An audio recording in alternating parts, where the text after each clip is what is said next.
بسم الله الرحمن الرحيم. الحمد لله رب العالمين، والصلاة والسلام وبارك على عبده ورسوله نبينا محمد وعلى آله وأصحابه أجمعين. أما بعد. Bugün biz bardığına bilgili Müslüman ayalga dagı, Müslüman erkeke da, жашына дагы, каарысына дагы зарыл болгон көйгөйлүү негиздердин биrini айта кетсекпи дейбиз. Ал негиз кандай негиз дегенде, аалымдар Анналлаха халакана ва разакана ва лам ятрукна хамала бал арсала илейна расул фаман атаху дахалал жанна ва ман асаху дахалан нар. والدليل قوله تعالى: إنا أرسلنا إليكم رسولا شاهدا عليكم كما أرسلنا إلى فرعون الرسول فعصى فرعون الرسول فأخذناه أخذا وبيلا deydi.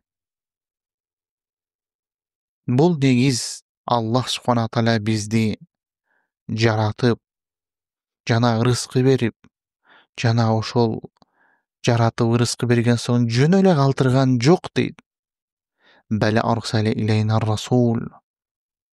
Тескирисинче бизге элчини жөнөттү. Кимдеги мал элчиге баш ийип, моюн сунса жаннатка кирет. Ал эми кимдеги мал элчиге баш ийбесе тозокко кирет дейт. Анан далил кылып Аллах Субхана Тағаланын ушул сөзүн алып келет. Чындыгында биз Фираунга элчи жөнөткөн болчук. Силерге дагы өзүңөргө күбө кылып элчи жөнөткөн сымал. Бирок Фираун тоң моюнду кылып элчиге баш ийбеди эле, биз аны каттуу азап алуу менен алып койдук дейт. Ибн Касир бул аятты айтып жатып, эгерде ошол Муса алейхиссаламга каршы чыккан адам ошондой балийге жолукса, анда Мухаммед халилуллахка каршы чыккан адам сөзсүз түрдө балийге жолугат дейт.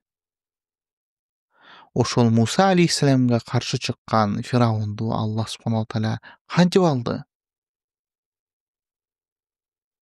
Ал ошол топон суу менен чөгүп, шерменде өлүм менен өлдү.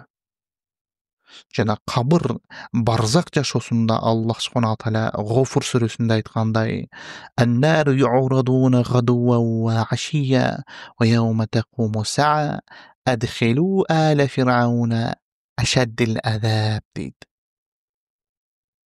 Ал Фираун эрти менен жана кечинде от менен куйгаланат.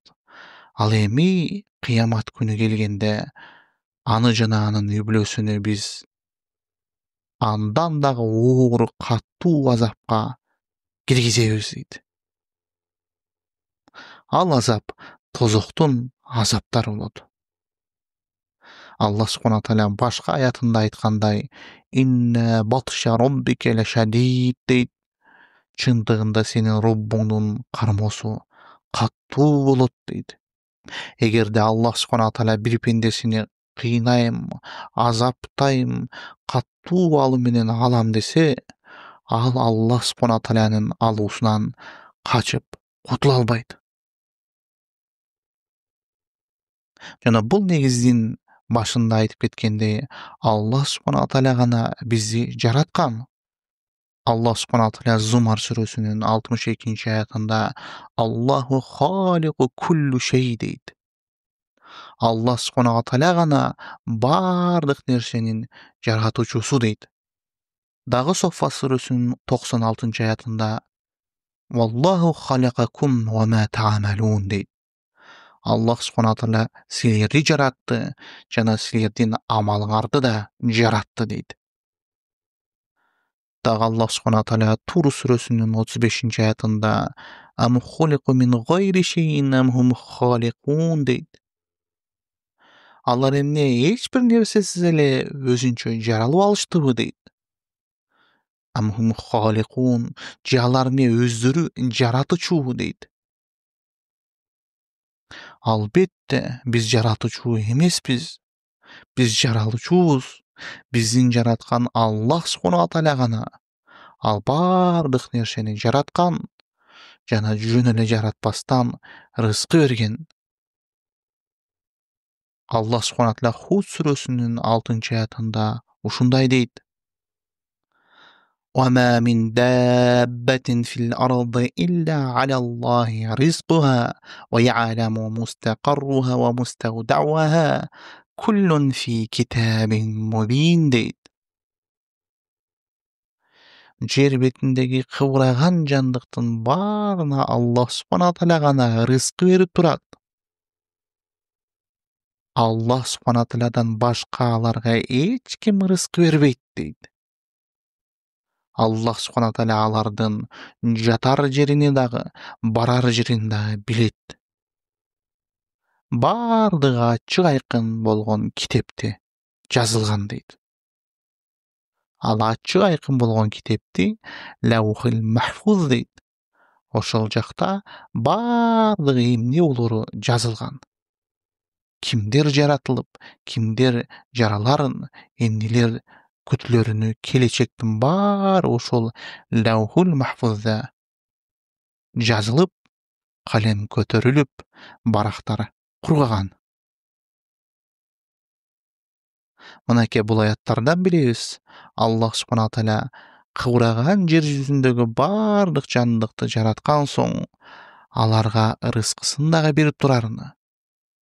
Бирок айбанаттарга дагы, бизге дагы рызкы берген соң, башка жандыктардан айырмалап, адам баласына элчи жөнөттү. Адам баласыны жөн эле жаратып, рызкы берип жөн таштап койгон жери жок. Аларга китептерди түшүрүп турду. Китептерди түшүндүрсүн деп пайгамбарларды жөнөтүп турду. Кимде ким аларга баш ийсе, жаннатка кирет. Кимде ким андан баш тартса, тозокко кирет. Аллах Субхана Тааля мумундар Ал-Муъминун сүрөсүнүн 115-аятында ушундай дейт: أفحسبتم أنما خلقناكم عبثا وأنكم إلينا لا ترجعون فتعالى الله الملك الحق لا إله إلا هو رب العرش الكريم дейт. Аллах Субхана Тааля бул аятта силер эмне өзүңөр эле жаратылып калган деп ойлойсуңарбы? Жана эч бир бизге кайтып келбейин деп эсептейсиңерби дейт. Бул аятта Аллах Субхана Тааля пендисине кайрылып, сен эмне өзүңдөн өзүң эле жаралып калып, жөн эле ташталып калдыңбы? Мага кайра кайтып келбейсиңби деп ойлоп жатасыңбы дейт. فتعالى الله الملك الحق.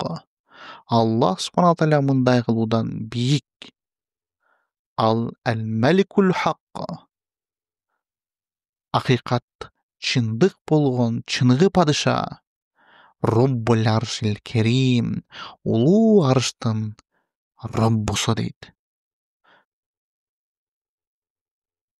Жана дагы ушул сыяктуу аяттардын бирин окусак, Кыямат сүрөсүнүн 36-аятында أيحسب إنسان أن يترك سدى ألم يكن نطفة من مني يمنى ثم كان علقة فخلق فسوى فجعل منه الزوجين الذكر والأنثى أليس ذلك بقادر على أن يحيي الموتى deyt.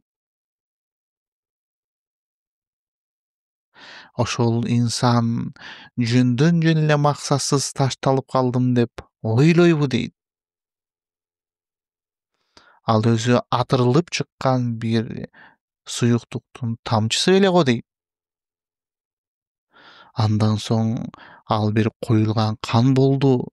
Андан соң биз аны бир сөлөкөт берип жараттык. Андан соң биз аны эркек жана аял кылып түгөйлөрдөн кылдык. Мынакей ушунун баарын кылган Аллах Субхана Тааля, ушуга кудуреттүү Аллах Субхана Тааля өлүктү тирилте албайбы дейт. Аллаху акбар. Жок бир суюктуктан кан жаратып, ал уюлган бир канды сөлөкөт бир шакил өңү түс берип, андан жубайлардан, түгөйлөрдөн эркек жана аял кылып жыныс чыгарып, пендесин жараткан Аллах Субхана Тааля өлүктү тирилтип коюшу абдан оңой гана. Кыямат күнү бардык адамдар, инсандар, кымындай жандыктын баары Аллах Субхана Тааlanын астына кайтып келип, өлүктөрдүн баары тирилишет. Аллахтын жалгыз сурагына тур беришет. Мына ошондуктан адам баласы мукаллаф, милдет жүктөлгөн деп эсептелинип, кылган амалына суралат.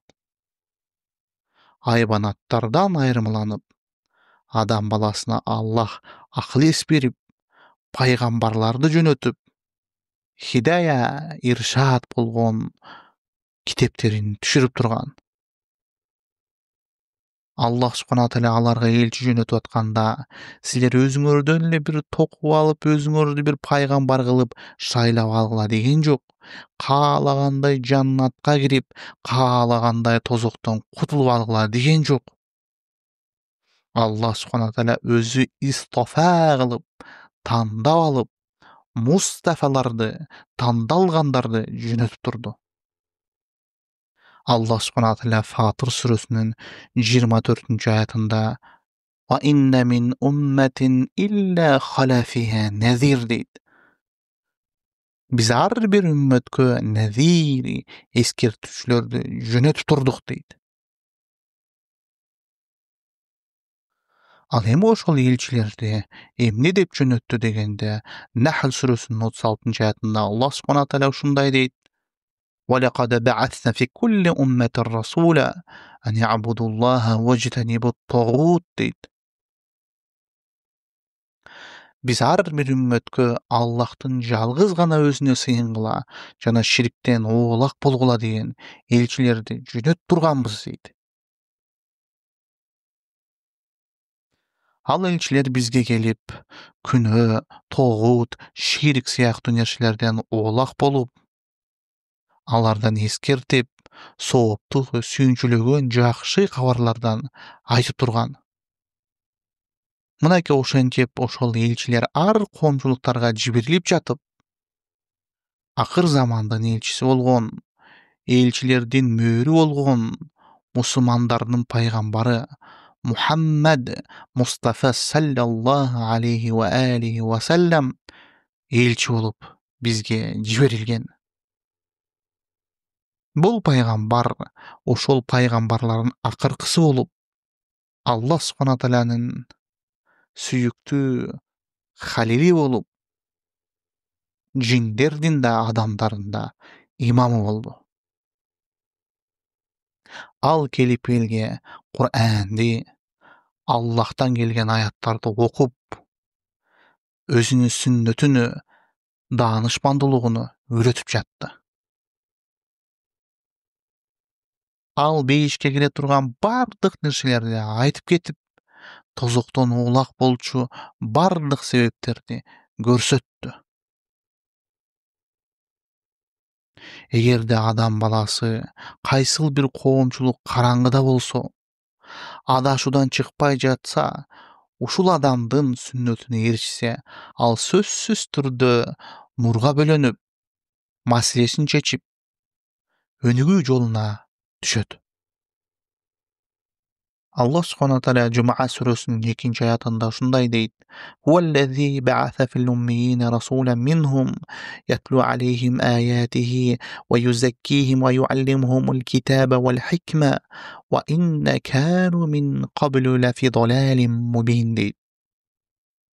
Аллах Субхана Тааля илимсиздерге өздөрүнөн кылып расулду, элчини жөнөттү. Ал болсо Аллах Субхана Тааlanын аятыны аларга окуп, аларды тазалайт жана аларга Аль-Кур'ан вал хикма, Куранды жана сүннөттү үйрөтөт. Ал эми алар мурда өтө катуу адашкандар болчу дейт. Мына бул аятта айткандай, Аллах субхана тааля ошондой адашкан коомго туура жолго түшсүн деп, хидаятка келсин деп пайгамбар элчини жөнөткөн. Ал болсо келип аларды шириктен, күнөө нерселерден тазалайт. Аларды караңгылыктан куткаруу максатында Куран жана сүннөттү үйрөтөт. Ушул менен аларды туура жолго багыттайт.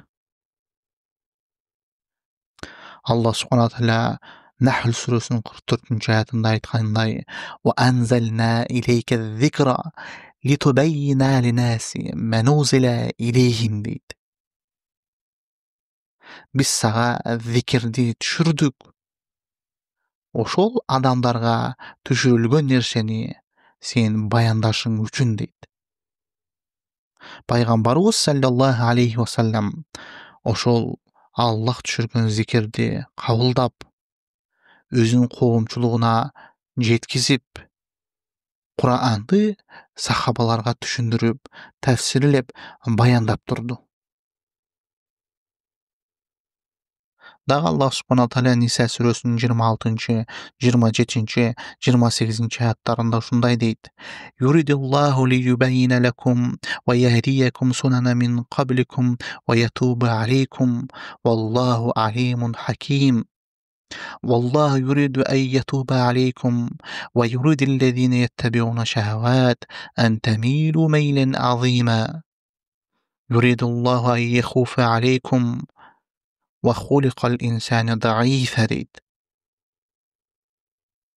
Allah subhanahu taala sizlerge түшүндүрүп, баяндашты каалайт жана силерди мурунку салих адамдардын жолуна салгысы келет жана силердин тобуңорду кабыл кылгысы келет. Чындыгында ал илимдүү, даанышман. Аллах субхана тааля силердин тобуңорду кабыл кылгысы келет. Ал эми өзүнүн шахватына ээрчигендер силерди түз жолдон бурулуп кетишиңерди каалайт. Аллах субхана тааля силерге жеңилдикти каалайт. Чындыгында инсан алсыз болуп жаратылган дейт.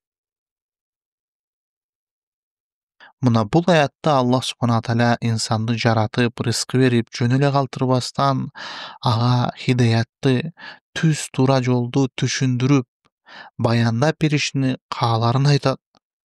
Андан соң аны солихиндердин жолуна салып, анын тобосун кабыл кылгысы келгенин айтат. Жана өзүнүн шахаватыны, нәфсисин ээрчиген дин душмандары ушундай хидаят жолдун ортосуна келип, туура жолду каалаган адамдарды бузуп, түз жолдон адаштыргысы келерин да айтып кетти. Чындыгында инсан алсыз, күчсүз жаратылган. Ал эми ошол түз жолдорду багыттап, иршад көрсөтүп кеткен пайгамбарларды кимде ким ээрчисе, албетте ийгиликте, бейиште, жаннатта болот. Ал эми ошол пайгамбарды ээрчибей, баш тартып, тоң моюндук кылса, Аллах субхана тааля аны катуу азап менен азаптайт экенин айтып кетет. Буга далил белгилүү болгон Абу Хурайрадан келген пайгамбарыбыз саллаллаху алейхи ва салламдын Бухари, Муслимде келген хадиси бар. Ал жакта пайгамбарыбыз саллаллаху алейхи ва саллам: "Кулли уммати ядхулунал жанна илля ман аба". Менин үммөтүмдүн баарысы жаннатка кирет, тек гана менден баш тарткандарынан башкасы дейт. Кыйла мен аба я Расулуллах. О Аллахтын элчиси, ким андан баш тартат десе, мен атаани дахалал жанна ва мен асани дахалан нар дейт. Кимде ким мага баш ийсе жаннатка кирет, кимде ким менден баш тартса, андан жаннаттан баш тартканы болот дейт. Бул Абу Хурайранын хадисини Ибн Хаджар шархтап жатып, түшүндүрүп жатып, пайгамбарыбыз саллаллаху алейхи ва саллям өзүнүн сүннөтүнү жаннат деп, бейиш деп сүрөттөдү дейт. Кимде ким ошол пайгамбарыбыз саллаллаху алейхи ва саллямдын жолуна түшүп, анын айтканын кылып башыйса ага, албетте сөзсүз ийгиликке жетип жаннатка кирет. Кимде ким андан баш тартса, бул хадисте келгендей жаннаттан баш тарткан болот. Демек адам баласы өзү каалагандай жаннатка кире албагандыгын билген соң, сүннөттү чукул бекем изилдеш керек. Жаннаттын жолуну билиш керек, жаннаттын жолуну изилдеш керек. Канткенде мен ошол жолго түшүп, канткенде ошол жолдон эсен аман, сак саламат жүрүп, канткенде жаннатка киришим керек деп адам баласы дайыма изденип жүрүш керек. Ибн Кайым рахматуллахи алейхи сүннөт бул бекем ушундай жакшынакай чек. Ким ал жака кирсе аманчылыкты табат. Кимде ким ал жака кирсе Аллахты табат дейт. Ал эми Имам Малик рахматуллахи алейхи ас-суннати сафинату Нух من ركبها نجا ومن تخلف عنها غرق дейт. Сүннөт бул Нух алейхиссаламдын кемеси сымал. Кимде ким ал кемеге чыгып алса, куткарылат. Кимде ким ал кемеден калып калса, чөгөт, өлөт дейт.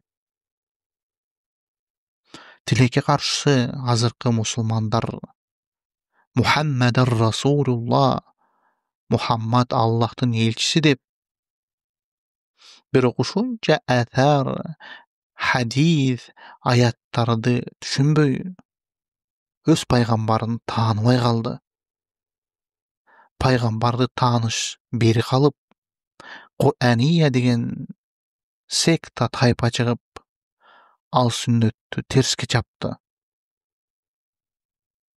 Кээ бир адамдар ал сүннөт деген сөздү кааласаң карман, каалабасаң кармабай эле кой, күнөө болбойт деген деңгээлге жетип, сүннөттөн келген хадистерди жеңил карай баштады.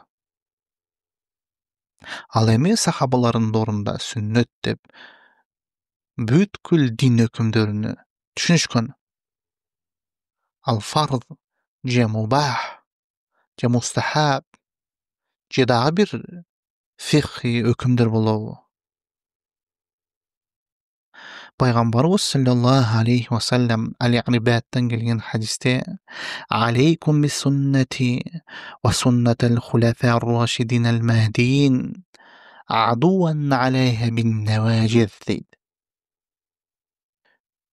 Менин сүннөтүмдү жана хулафа'r рашидиндердин сүннөттөрүнү бекем азу тишиңер менен тиштегендей кармангыла дейт. Эгерде адам баласы ушул хадистерди окуп жатып, пайгамбарыбыз саллаллаху алейхи ва саллям менин сүннөтүмдү жана хулафа'r рашидин Абу Бакр, Умар, Осман, Али, ушуларды хулафа'r рашидин деп коет. Ошолордун сүннөтүнү азуңар менен тиштенгендей бекем кармангыла дегенде, Аллахтын чоң мээримине, ийгилигине жетерин билсе, алар бул сүннөттү бекем кармаш эле эмес, ошол сүннөттө өлүп кеткенге аракет кылмак. Аллах субхана тааля Ниса сүрөсүнүн 163-аятында «Лақад манналлаху алал муъминина из ба'аса фихим расулан мин анфусихим ва ятлу алейхим аятихи ва юзаккихим ва юаллимухумул китаба вал хикма ва инна кану мин қаблу лафи далалин мубин» дейт. Мына Аллах субхана тааля имандууларга мээримин төктү. Алардын өздөрүнөн кылып расул, пайгамбарды жиберди. Ал болсо Аллах субхана таалянын аяттарын аларга окуп, Ал аяттар аркылуу аларды тазалайт жана ал Аллах Субхана Тааlanын китебини, Кур'анды жана хикма, сүннөттү аларга үйрөтөт. Алар болсо мурда буга чейин ачык айкын адашууда болчу дейт. Мына бул аятта Аллах Субхана Таала ошол пайгамбарды жөнөтүү менен ушунчалык ачык айкын адашкан коомчулукка мээрим төккөнүн айтат. Ошол мээрим төгүсү менен аларды шириктен, күнөөлөрдөн, диндеги нерселерден тазалап, жаннатка киргизерин айтат. Ошондуктан мусулман пайгамбарга өзгөчө мамилесин сакташы абзел. Ал пайгамбардын сүннөтүнө каршы чыгып, тоомоюндук кылгандан коркуш керек. Пайгамбарыбыз саллаллаху алейхи ва саллям Анас ибн Маликтен келген хадисте "Мен рагиба ан суннати фалейса минни" дейт. Кимдеги менин сүннөтүмдөн баш тартса, ал менден эмес дейт. Анын мага тиешеси жок дегени. Бул сүннөт деп бүткүл пайгамбарыбыз саллаллаху алейхи ва саллямдын бул жерде жолуну, акыйдасыны, мамилесини, ибадатыны барлык пайгамбарыбыз саллаллаху алейхи ва саллямга тийиштүү нерсесин айтып жатат. Ал эми Аллах Субхана Таала Ниса сүрөсүнүн 65-аятында "Фала ва раббука ла ю'минуна хатта юхаккимука фима шаджара байнахум, сумма ла яджиду фи анфусихим хараджан мимма кадайт ва юсаллиму таслима" дейт.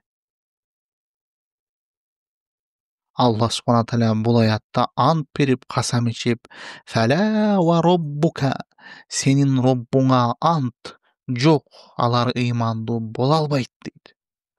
"Фала ва раббука ла ю'минуна" алар эч бир ыймандуу боло албайт. "Хатта юхаккимука фима шаджара байнахум" дейт. Сени өздөрү талашып жаткан нерседе өкүмдар кылмайынча дейт. "Сумма ла яджуду фи анфусихим хараджан мимма кадайт" жана сен өкүм чыгарган нерсеге алар өздөрүнүн жүрөгүндө ыраазычылык тапмайынча ва юсаллиму таслима жана ага толук мойнуну сунмайынча дейт. Адам эгерде бир маселеси жаратылса, пайгамбарыбыз саллаллаху алейхи ва саллямдын өкүмүнө моюн сунуп, ага ыраазы болуп, баш иймейинче Аллах Субхана Таала касам ичип айтат бул аятта: "Фала ва раббука" сенин Роббуңа ант, ал ыймандуу боло албайт деп. Бул аят менен билебиз, биз пайгамбарыбыз саллаллаху алейхи ва саллямга толук моюн сунмайынча адам баласы момун боло албаганын. Мусулмандар деген бир нерседе талаш жаратылса, пайгамбарыбыз саллаллаху алейхи ва саллям тирүү кезинде болобу, же өлгөндөн кийин болобу, сөзсүз анын сүннөтүнө кайтарылмайынча алар жүрөгүнөн ыйманны таппайт. Бул аят адам ыймандуу болуш үчүн 3 шартка далалат кылат. Биринчиси, чыр-чатак талаш тартылыштар жаратылса, анын өзүнүн өкүмүнө кайтармайынча, аны казы өкүмдар сот кылмайынча. Экинчиси, пайгамбарыбыз саллаллаху алейхи ва саллямдын чечимине ыраазы болмоюнча. Үчүнчүсү, анын чечимине толук моюн сунуп, шылтоосуз анын чечимине аткармайынча, мына пенде момун, ыймандуу, мусулман деп аталбай калышы мүмкүн. Бул жакта Аллах Субхана Таала касам ичип ант берди, алар момун, мусулман боло албайт деп. Ал эми мусулмандардын сөзүн сыпаттап, Allah subhanahu wa taala Nur surasında "İnnema kana kavlel mu'minina iza du'u ilallahi ve rasulihi liyahkuma beynekum en yekulu semi'na ve ata'na ve ulaika humul muflihun" deydi. Al musulmandardy Allah'a jana anın elçisine alarının ortasındağı nersesine hüküm çıkarış üçün çakırganda aların sözleri semi'na ve ata'na biz uqtuk jana baş iýdik digen bolçu deydi. Ve ulaike humul muflihun. Ana albatta alar iýgilike, jeňişke jetkenler deydi. Manake oşol çynygy mominlardyň amaly egerde alardyn maselesine Paýgambarybys sallallahu aleyhi we sellem'den sünneti gelgende alardyn sözü semi'na we ata'na biz uqtuk jana baş iýdik digen gana bolat deydi. Daga Allah subhanahu wa ta'ala Al-Ahzab surasının 36. ayetinde وَمَا كَانَ لِلْمُؤْمِنِينَ وَلَا مُؤْمِنَاتٍ إِذَا قَضَى اللَّهُ وَرَسُولُهُ أَمْرًا أَن يَكُونَ لَهُمُ الْخِيرَةُ مِنْ أَمْرِهِمْ وَمَنْ يَعْصِ اللَّهَ وَرَسُولَهُ فَقَدْ ضَلَّ ضَلَالًا بَعِيدًا deydi. Hiç bir mumun erkek jana mumun ayalda öz işlerinde ihtiyar galbaýdy. Eger Allah subhanahu wa taala meýan paýgambary bir işke höküm çygargan bolsa deydi. Kimde Allah'a jana anyň rasulyna baş iýbegen bolsa, al kattu adaşmaýan adaşypdyr deydi. Bilip goýaýly, hiç bir adam iýgilike jetişpeýdi. Allah'ty jana anyň rasulyny özüň işine hökümdar gylyp moýun sunmaýynça. Al emen bul hadis ayatlaryny aýtyp bütgän soň oşol musulman adam Muhammedar Rasulullah digen söz emnini talap kılaryny bilip alyş gerek. Bul Muhammedar Rasulullah digen nerse dört nerseni bilgizet. Birinçisi al Paýgambarybys sallallahu aleyhi we sellem emne menen gelse oşularyň baryna işini. Allah subhanahu wa taala Nisa surasının 136. ayetinde şunday deydi. Ya eyyühellezine amenu aminu billahi ve rasulih vel kitabillezî enzele ala rasulih vel kitabillezî enzele min qabl ve men yekfur billahi ve melâiketihi ve rasulihi vel yevmil âhir fekad dalle dalalen ba'îda deydi. Ey iman geltirgenler! Sizler Allah'a işengile, jana anyň rasulyna işengile, jana anyň rasulyna düşürilgen kitepge işengile, jana aga çiğinki düşürilgen kitepge dagy işengile. Kimde Allah'a, jana anyň periştelerine, jana anyň kiteplerine, jana anyň paýgambarlaryna, jana kıyamat gününe işenbegen bolsa, alanda kattu adaşy menen adaşyp ketipdir deydi. Al eme Togabun surasının 8. ayetinde Allah subhanahu wa ta'ala فَآمِنُوا بِاللّٰهِ وَرَسُولِهِ وَنُورِ الَّذ۪ينَ أَنْزَلْنَا وَاللّٰهُ بِمَا تَعْمَلُونَ خَب۪يرٌ deydi. Sizler Allah'a, jana anyň rasulyna, jana aga düşürilgen nurga işeninizdir. Çındygynda Allah subhanahu wa ta'ala sizler emne kılıp jatkandan kabardar deydi. Bul ayatlarında oşol Paýgambarybys sallallahu aleyhi we sellem'e janaga düşürilgen nersege işenige daliller jetat. Al eme Muhammedar Rasulullah digen sözdün ikinci talaby al Paýgambarybys sallallahu aleyhi we sellem'den bolgun barlyk buyruktaryna baş iýibi bolat. Allah subhanahu wa taala Nisa surasının 56. ayetinde Ya eyyühellezine amenu ati'ullaha ve ati'ur rasul deydi. Ey iman geltirgenler Allah'a jana anyň elçisine baş iýinizdir deydi. Bul ayatty tefsirlep jatyp Ibn Kesir anyň sünnetini karmanyňyzlar degeni deydi. Ал эми Ниса сүрөсүнүн 80-аятында Аллах субхана ва тааля «Мә ютур расуля фақат ата Аллах» дейт. Кимде-ким расулга, элчиге баш ийген болсо, ал Аллахка баш ийиптир дейт. Жана бул аятты улап Аллах субхана ва тааля «Ва мен тавалла фама арсалнака илейхим хафиза» дейт.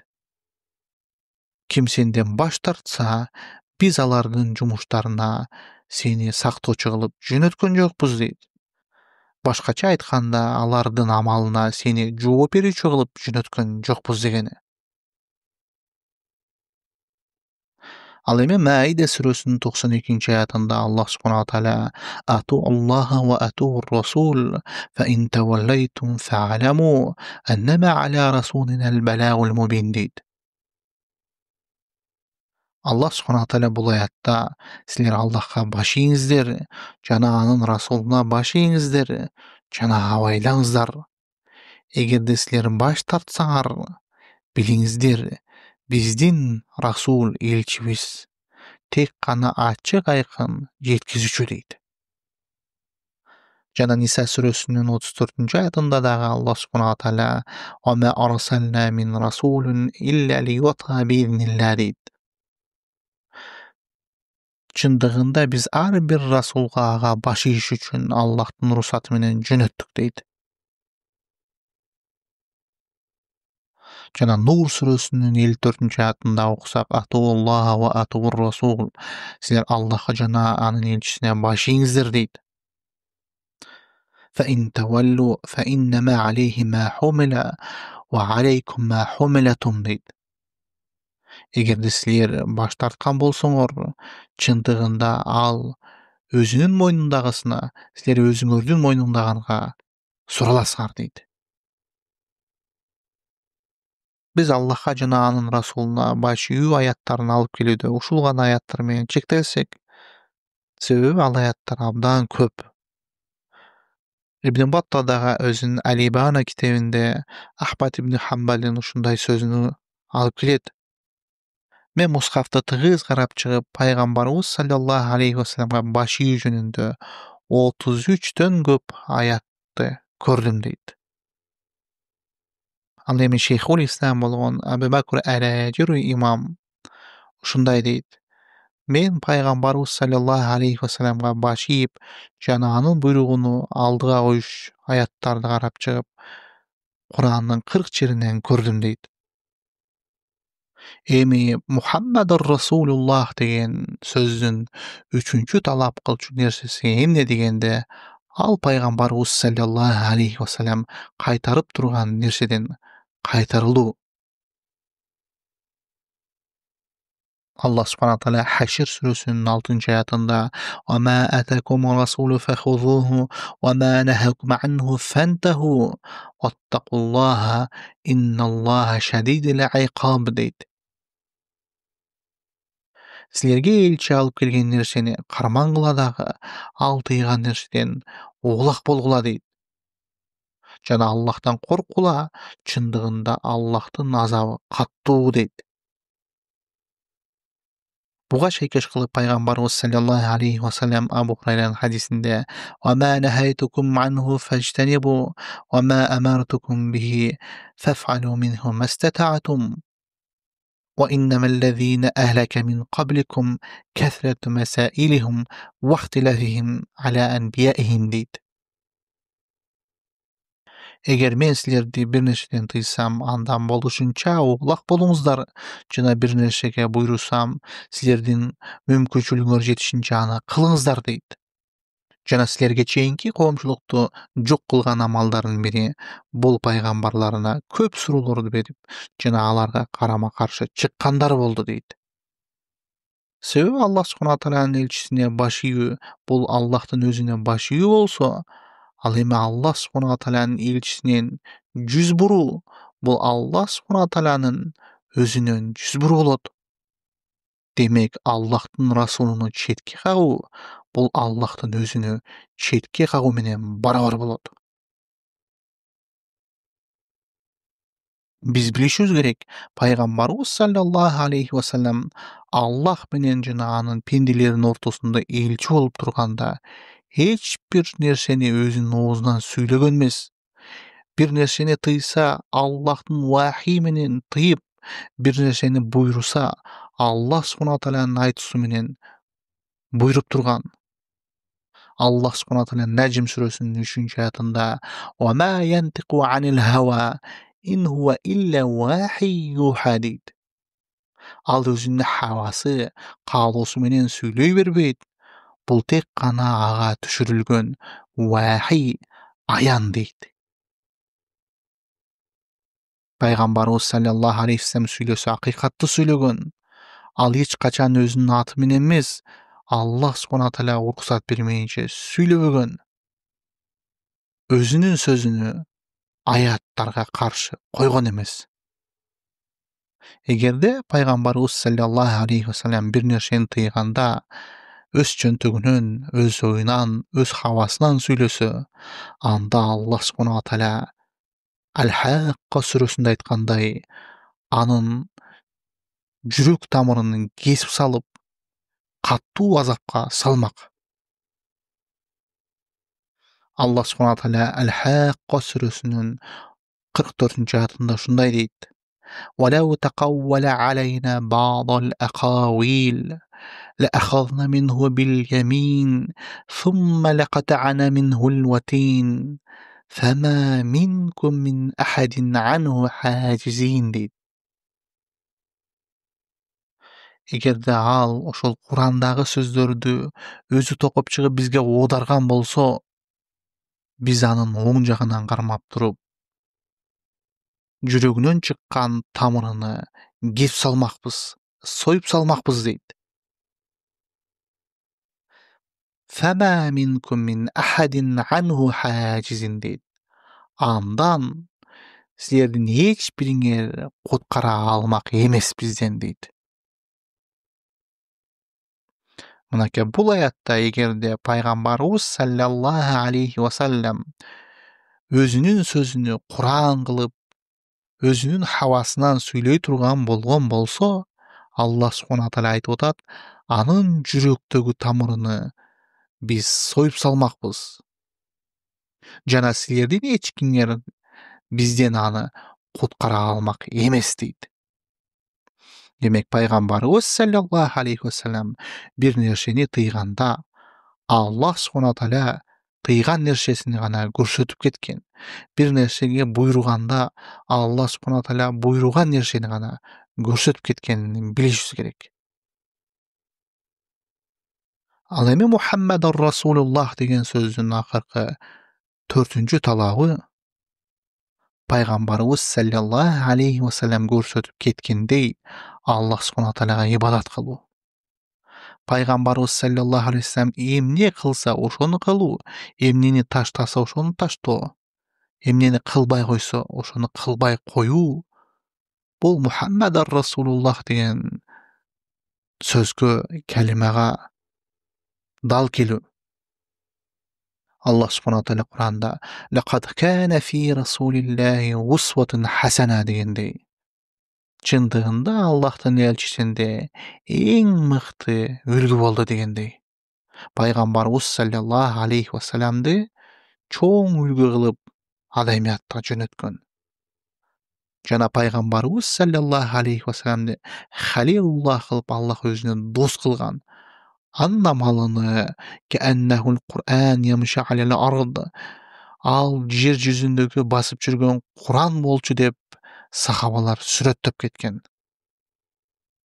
Жана пайгамбарыбыз саллаллаху алейхи вассалам буйрубаган, кылбаган нерсесини кылып, дин кылып көрсөтүү бул диндеги чоң күнөө экенин билишибиз керек. Аны динге жаңылык киргизүү деп атайт. Пайгамбарыбыз саллаллаху алейхи вассалам: "Ман ахдаса фи амрина хаза ма лайса минху фахуа рад" дейт. Кимдеги муну биздин жумушка жаңылык киргизген болсо, фахуа рад, ал кайтарылат дейт. Демек сенин бир амалдарыңды Аллах кабыл кылыш үчүн пайгамбарыбыз саллаллаху алейхи вассалам көрсөтүп кеткендей амал жасасаң гана бул хадистен билебиз кабыл болоруну. Ал эми эгерде пайгамбарыбыз саллаллаху алейхи вассалам көрсөтпөгөн амалды сен динден кылгың келсе, ал кабыл болбой, Аллахтын астында күнөө болуп жазыларын билишиң керек. Ал жаңылыкты пайгамбарыбыз саллаллаху алейхи вассалам «Ва куллу бид'атин далаля, ва куллу далалятин фин-нар» деген. Ар бир жаңылык киргизүү бул далаля адашуу болот. Ал эми ар бир адашуу тозокто болот дейт. Ал эми пайгамбарыбыз саллаллаху алейхи вассаламдын сүннөтүнө сахабалар тирүү кезинде кандай ээрчигенин билгибиз келсе, Абу Саид аль-Худриден келген хадисти карасак болот. Ал хадисте пайгамбарыбыз саллаллаху алейхи вассалам жамаатта намаз окуп жатып, бут кийимин чечип сол жака коюп коет. Анан сахабалар дагы пайгамбарыбыз саллаллаху алейхи вассалам кылгандай бут кийимин чечип сол жака коюшат. Пайгамбарыбыз саллаллаху алейхи вассалам намаз окуп бүтүп, силердин бут кийим чечүүңөргө эмне себеп болду дегенде, сен чечтиң эле, о Аллахтын элчиси, биз дагы чечтик дейт. Анан пайгамбарыбыз саллаллаху алейхи вассалам өзү эмнеге бут кийим чечкенин ушундайча айтат. Чындыгында мага Жибрил алейхиссалам келип, бут кийимдеги нажасымды айтты эле, мен чечип сол жака коюп койдум дейт. Бул хадисте мусулмандарга сахабалардан абдан чоң үлгү бар. Сахабалар пайгамбарыбыз саллаллаху алейхи вассалам эмне кылганын көргөн соң дароо кылганга аракет кылчу. Ал эми тескерисинче пайгамбарыбыз саллаллаху алейхи вассалам көрсөтүп кеткен, кылып кеткен амалды кылбай таштап койгондон коркушкан. Буга шейкеш кылып Абу Бакыр Сыдыктын сөзүнө Айша радаллаху анха Бухариде ушундай айтат. Мен пайгамбарыбыз саллаллаху алейхи вассалам болгон нерсенин, кылган нерсенин бирини таштагандан корком. Эгерде мен ал пайгамбарыбыз саллаллаху алейхи вассалам кылган нерсени таштасам, түз жолдон жыгылып, адашууга түшүп калам дейт. Мынакей бул ас-Сыддык чынчыл болгон киши ушинтип өзүнүн нафсинен корккондон кийин биз андан дагы бишбетер коркушубуз керек. Пайгамбарыбыз саллаллаху алейхи вассалам көрсөтүп кеткен нерсесин таштап коюудан. Хадистерди, сүннөттү кайдыгер карагандан. Биз билишибиз керек, ошол пайгамбарыбыз саллаллаху алейхи вассалам кылгандай ибадат кылуу менен Аллахтын сүйүүсүнө, мээримине жетербиз.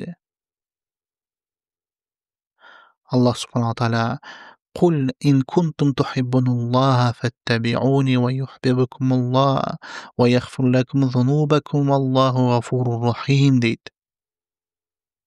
Аллах субхана тааля айткан: «О Мухаммад аларга, эгерде силер Аллах субхана тааляны сүйсөңөр, мына мени ээрчигиле. Ошондо Аллах субхана тааля силерди сүйөт жана күнөөңөрдү кечирет. Чындыгында Аллах кечиримдүү жана ырайымдуу» дейт. Мына бул жакта Аллах субхана тааля эгерде силер чындап эле менин ырайымыма, кечиримиме арзып жана сүйүүмө ээ болгуңар келсе, ошол пайгамбарыбыз саллаллаху алейхи вассаламды ээрчигиле деп жатат. Ошондо Аллах субхана тааля аларды сүйөрүнү белгиледи. Эми сөзүбүздүн аягыбызда ошол пайгамбарыбыз саллаллаху алейхи вассаламга пенде баш ийсе эмнеге жетишерине жана андан баш тартса кандай жаза болоруну айта кетсек, Аллах субхана тааля Ниса сүрөсүнүн 25-аятында «Тилка худудуллах ва ман ютиллаха ва расулаху юдхилху джаннатин таджри мин тахтихал анхар халидина фиха ва заликал фawzul азим» дейт. Мына ушул Аллах субхана тааlanын чеги, кимде ким Аллахка жана анын расулуна баш ийген болсо, аны Аллах субхана тааля дарыялар агып турган жаннат бактарына киргизет. Мына ушул улуу жеңиш болот дейт. Ал эми Ниса сүрөсүнүн 69-аятында Аллах субхана тааля дагы: "Ва ма ютиллаха вар расул фа улаика ма'аллазина ан'ама Аллаху алейхим минан набийина вас-сиддикина ва шухадаи вас-салихин" дейт. Аллах субхана тааля кимде-ким Аллахка жана анын расулуна баш ийген болсо, ал болсо Аллах субхана тааля мээрин төккөн пайгамбарлардын, сыддыктардын, шегиттердин, салихиндер менен бирге болот дейт. Ва хасуна улаика рафика дейт. Кандай гана бул жакшы, мыкты түгөйлөр дейт. Кыяматта Аллах субхана тааля ал пендени ушундай салихиндер, сыддыкиндер, шухадалар, пайгамбарлар менен чогуу бирге тирилтет. Ал эми Нур сүрөсүнүн 52-аятында Аллах субхана тааля: "Ва ман юти'иллаха ва расулаху ва яхшаллаха ва яттaqi фа улаика хумул фаизун" дейт.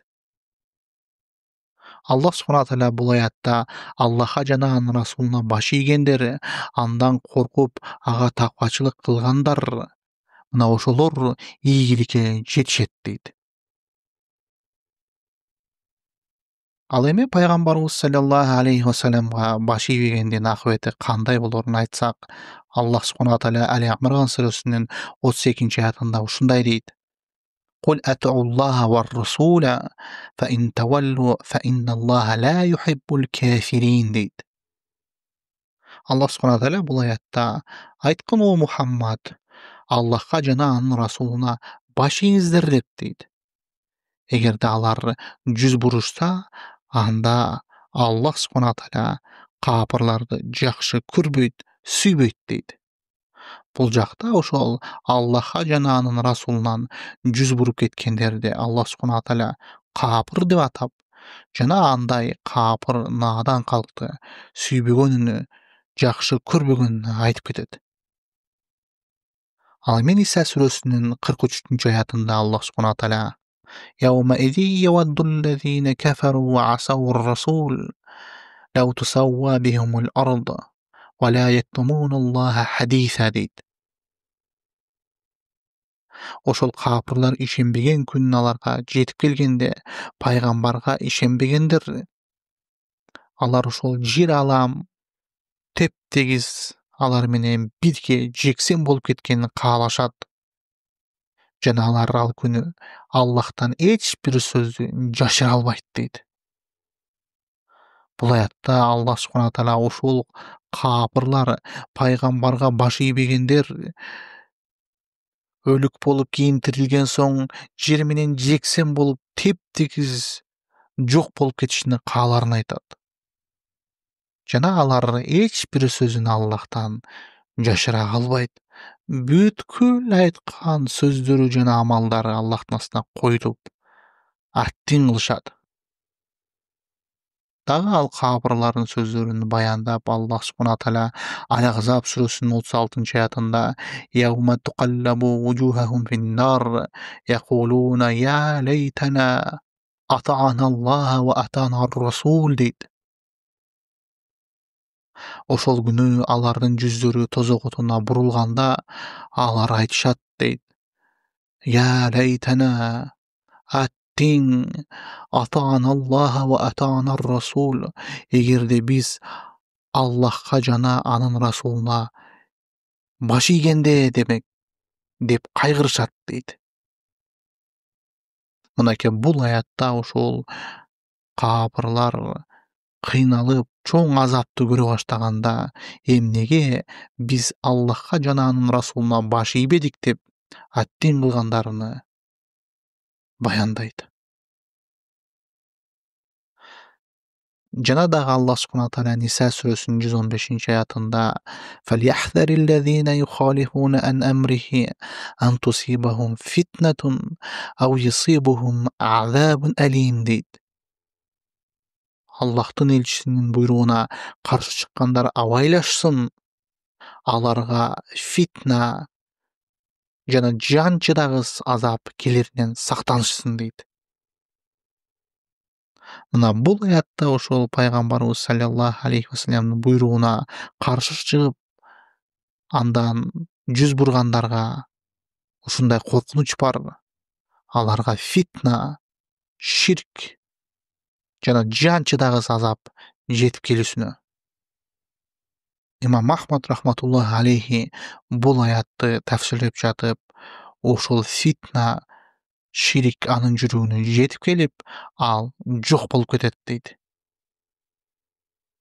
Жана дагы Аллах субхана тааля Нур сүрөсүнүн 56-аятында: "Ва ма юшакику расула мин ба'ди ма табайяна лахумул худа ва яттаби' гайра сабилил му'минин нуаллиху ма тавалла ва нуслиху джаханнам ва саат масира" дейт. Ага түз жол билингенден соң ким пайгамбар менен макул болбосо, ал момундардын жолуна ээрчпесе, биз ал эмнеге бурулган нерсеге буруп коебуз жана аны тозок отунда куйгалайбыз. Кандай гана жаман баш калкалоочу жай бул жер дейт. Аллах субхана тааля эгерде ага түз жол билинип, момундардын жолуна ээрчпесе жана анын расулуна каршы чыккан болсо, тозокто куйгалайбыз деп бул аятта сүрөттөдү. Жана бул жаханнамды кандай гана жаман баш калкалай турган жай деди. Аллах субхана тааля баарыбызды ушул сүннөткө баш ийип, пайгамбарыбыз саллаллаху алейхи вассаламдын буйруктарын аткарып, ал кайтарган нерседен кайтарылып, жана сүннөт ээлерини жакшы көргөндөрдөн кылып, Аллах субхана тaalянын сүйүүсүнө арзыгандардан кылып алсын. Вассаллаллаху вассалам аля набийина Мухаммад ва аля алихи ва асхабихи аджмаин.